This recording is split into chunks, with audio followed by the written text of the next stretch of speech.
Buenos días, aquí Augusto Townsend, curador principal de Comité, con las noticias de hoy martes 12 de noviembre del 2024. El podcast de hoy llega con el auspicio de la Fundación Manuel J. Bustamante de la Fuente, institución que desde 1960 promueve la investigación en los ámbitos del derecho, la socioeconomía y la historia, y cuenta con un fondo editorial con más de 100 publicaciones, en línea con su compromiso con la educación y la cultura, al que se sumará próximamente una que estamos preparando con mucha dedicación aquí en Comité. Muy bien, vamos con los titulares de hoy martes 12 de noviembre en menos de un minuto. Primero, el ex gerente de la constructora Obrainsa, Elar Tejeda, confesó ayer en el juicio contra el expresidente Martín Vizcarra haberle entregado un soborno de 1 millón de soles. Segunda, el nuevo directorio de Petroperú eligió como gerente general a Óscar Vera Gargurevich, en buena medida responsable de la pésima situación económica en la que está. Tercera, la ministra de Comercio Exterior de Silú León anunció que avanzarán las negociaciones con la delegación china durante el foro APEC para profundizar nuestro TLC con dicho país. Cuarta, la Procuraduría amplió la investigación contra la empresa Frigo Inca por supuestamente entregar conservas con carne de caballo al programa Caliwarma. Y quinta, un enfrentamiento entre mineros ilegales dejó 4 muertos en la zona de Patás, en La Libertad. Vamos ahora con el análisis de las noticias. Aquí la primera. Ayer, durante el juicio contra el expresidente Martín Vizcarra por presunta corrupción, el ex gerente de la empresa Obrainsa, Elar Tejeda, confesó haberle entregado 1 millón de soles en coimas al ex mandatario. Esta cifra habría sido entregada en efectivo y a cambio del proyecto de irrigación Lomas de Hilo, cuando Vizcarra se desempeñaba como gobernador regional de Moquegua entre el 2011 y el 2014. Como recordarán, el juicio contra el expresidente comenzó a finales de octubre y la Fiscalía pide 15 años de prisión en su contra por el presunto delito de cohecho pasivo propio. Según la tesis fiscal, Vizcarra habría recibido sobornos de empresas de construcción por montos cercanos a los 2.3 millones de soles durante su etapa como gobernador regional. Este caso contra el expresidente estalló en marzo del 2021, meses después de que fuera vacado de la presidencia, luego de que se revelaran las declaraciones brindadas por aspirantes a colaboradores eficaces sobre presuntos sobornos de empresas vinculadas al conocido como Club de la Construcción. Según estos colaboradores eficaces, los presuntos sobornos se habrían dado a cambio de proyectos de irrigación como Lomas de Hilo y también de la construcción del hospital de Moquegua. Cosa que, como les acabo de decir, confirmó ayer el ex gerente de Obrainsa en el caso de Lomas de Hilo. El testigo señaló que la coima fue entregada directamente a Martín Vizcarra en efectivo y en 2 partes. La primera de 400.000 soles en enero del 2014 y la segunda de 600.000 en abril de ese mismo año. El exgerente de Obrainsa agregó que fue él mismo quien hizo la primera entrega de dinero en persona al expresidente con billetes de 200 soles. Estas declaraciones son fulminantes para la defensa legal de Vizcarra, porque tienen pues al corruptor reconociendo en el juicio mismo que entregó la coima. ¿Por qué mentiría si está autoincriminándose al hacer esta confesión? En fin, el pronóstico de este juicio contra Vizcarra, por más que nos tenga acostumbrados a hacer como que con él no es la cosa, resulta pues muy desfavorable para él. Su juicio continuará el próximo 18 de noviembre con la declaración de Manuel Tejeda, ex gerente de obras de Obrainsa. Segunda noticia, desde hace varias semanas hemos estado analizando pues en este podcast el peligro de que los responsables de hundir a Petroperú en el hoyo financiero y operativo en el que está hoy pasen pues a tomar las riendas de la petrolera estatal como una recompensa absolutamente inmerecida. Esta mañana les tengo que contar que ese riesgo se ha concretado, primero con el nombramiento la semana pasada del nuevo directorio, con Alejandro Narváez a la cabeza, y ahora más con la primera decisión que ha tomado ese directorio, que es designar como gerente general al ex ministro de Energía y Minas, Óscar Vera Gargurevich. Recordemos que el 10 de septiembre, hace poco más de 2 meses, el directorio de Petroperú, en ese momento liderado por Oliver Stark, renunció en pleno debido a que no veía voluntad de parte del gobierno para tomar las medidas necesarias y urgentes para solucionar los gravísimos problemas financieros de la petrolera estatal, que está, como sabemos, prácticamente quebrada. El jueves pasado, casi 2 meses después, el gobierno finalmente nombró un directorio, presidido por Alejandro Narváez, cuyo nombre venía circulando como el elegido por la propia presidenta Dina Boluarte para asumir esta responsabilidad. Pero al parecer la designación habría sido pues tan improvisada que a pocas horas de comunicarse oficialmente quiénes eran los 5 nombres elegidos para ese directorio. 2 de ellos presentaron sus renuncias, Robert McDonald y Carlos Lezameta. Y el otro rumor que circulaba se confirmó ayer, durante la primera sesión del directorio presidido por Narváez. El ex ministro de Energía y Minas, Óscar Vera Gargurevich, el responsable de tomar muchas de las decisiones que han conducido a Petroperú a la lamentable situación financiera en la que se encuentra, pues ha sido nombrado gerente general de la empresa estatal. Este es un ascenso para él, que durante su paso por el ministerio entre diciembre del 2022 y febrero del 2024 había pedido licencia de su cargo como gerente de refinación en Iquitos de Petroperú. El que se lo hubieran permitido configuraba pues abiertamente un conflicto de intereses, porque el Ministerio de Energía y Minas es accionista de Petroperú en representación del Estado peruano y tiene que asegurarse, pues entre otras cosas, que esta empresa estatal no despilfarre el recurso de el dinero de los contribuyentes, cosa que por supuesto no hizo Vera Garurevich. Durante su gestión se aprobaron ayudas económicas de varios miles de millones de dólares a Petroperú y hasta se le entregó sin licitación alguna lotes petroleros en Talara, pese a que la petrolera con las justas le alcanza la capacidad operativa para cumplir con sus funciones básicas.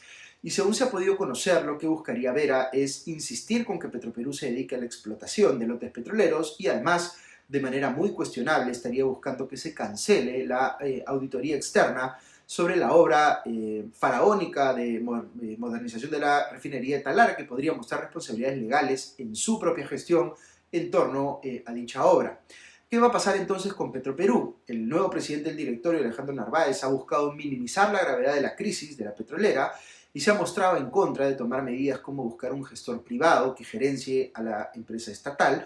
Además, el hecho de que haya postulado al Congreso con el partido Juntos por el Perú ha llevado pues, al presidente de la CONFIEP, Alfonso Bustamante, a criticar que se haya buscado a alguien político y no técnico para manejar a esta empresa estatal. Es muy claro, si me permiten aquí una opinión personal, que el gobierno se ha decantado por politizar a una empresa que está consumiendo recursos de los contribuyentes de una manera francamente inmoral.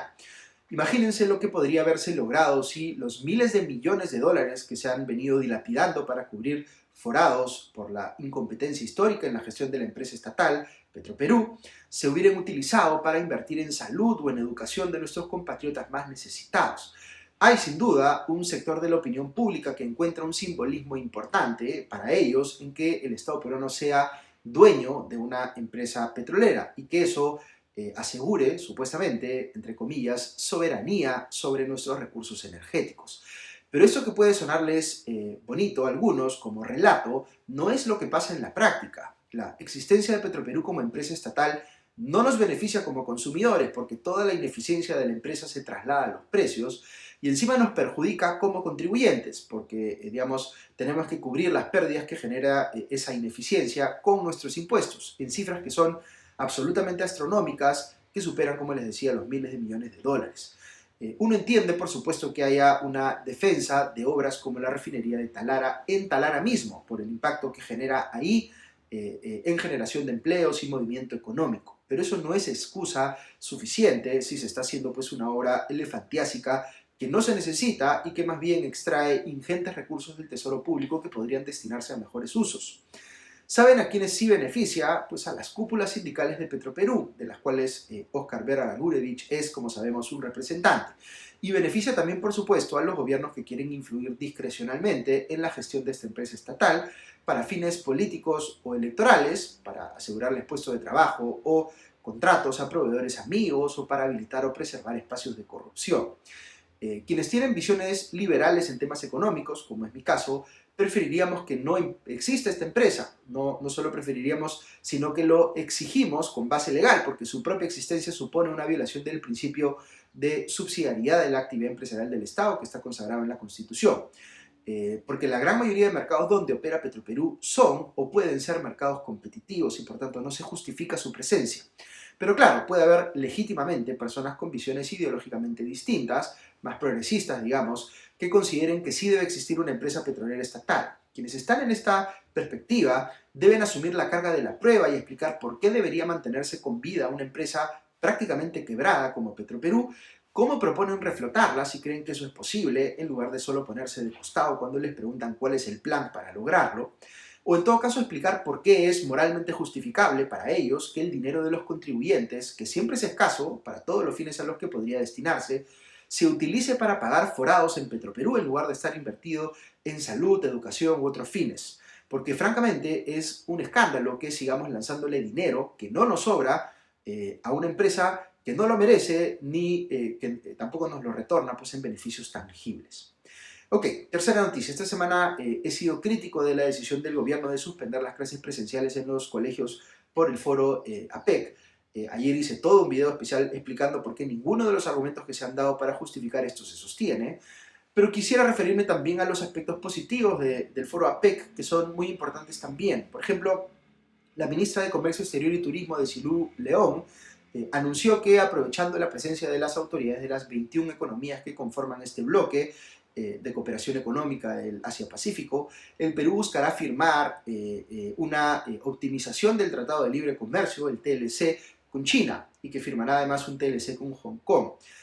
Todo esto durante la Semana de Líderes Económicos APEC. Además de estos tratados, León adelantó que se han realizado una serie de reuniones de negociación para avanzar en un TLC con Indonesia, que sería firmado el próximo año, según la ministra.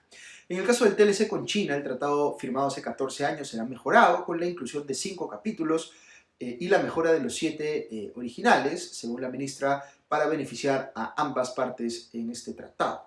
Por su parte, el canciller Elmer Schaller ha ido más allá y ha indicado que el objetivo de nuestro país como el que preside pro tempore el Foro de Cooperación Económica Asia-Pacífico es que se logren avances hacia una construcción de una zona de libre comercio completa en el Asia-Pacífico y que se promueva la formalización de estas 21 economías, que se promueva la reducción de la informalidad, sobre todo en países como el Perú, donde es un problema muy grande.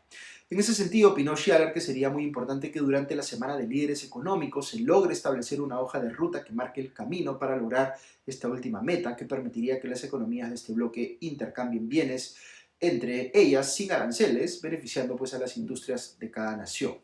Otro aspecto importante a considerar es el impacto que APEC va a tener en el sector turístico y las pymes. La ministra León reveló que esta semana, entre funcionarios y visitantes que forman parte de las reuniones, nuestro país recibirá unos 15.000 extranjeros y que se espera que la exposición del Perú y su cartera exportable beneficie a las medianas, pequeñas y grandes empresas porque podrán acceder a estos mercados.